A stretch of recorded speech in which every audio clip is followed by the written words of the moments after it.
Paborito niyo din ba ang marshmallow, lalo na ng mga chikiting niyo? Alam niyo ba na napakadali lang gawin itong soft, chewy, homemade marshmallow at 2 main ingredients lang ang kailangan natin dito.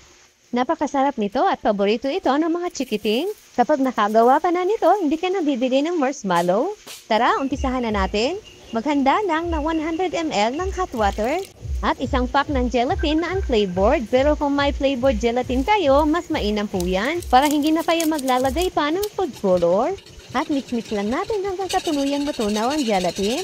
At ilagay na natin ang half cup ng white sugar. Kung gusto nyo na mas matamis, dagdagan nyo na lang po ng asukal. Mix-mix lang natin, tsaka natin ilagay ang 1/4 teaspoon ng lemon juice. At food color. Red food color ang ginamit ko, pero konti lang nilagay ko para pink ang kalalabasan niya.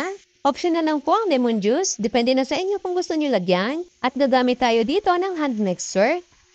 At beat lang natin ito hanggang sa maging foamy ang ating mixture. Ayan, nag-start na mag-double size ang ating mixture.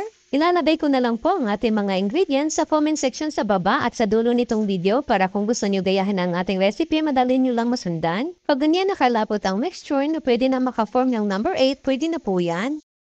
At dito sa ating mold, nagdash ng palapot dito ng 1/8 cup ng cornstarch at 1/8 cup ng powdered sugar para hindi dumikit ang ating marshmallow. At i-rest lang natin ito ng 2 to 3 hours or hanggang sa totally mag-set ang ating marshmallow. Or kung nagmamadali kayo, pwede nyo ilagay sa ref. At ayan na, ready na ang ating marshmallow.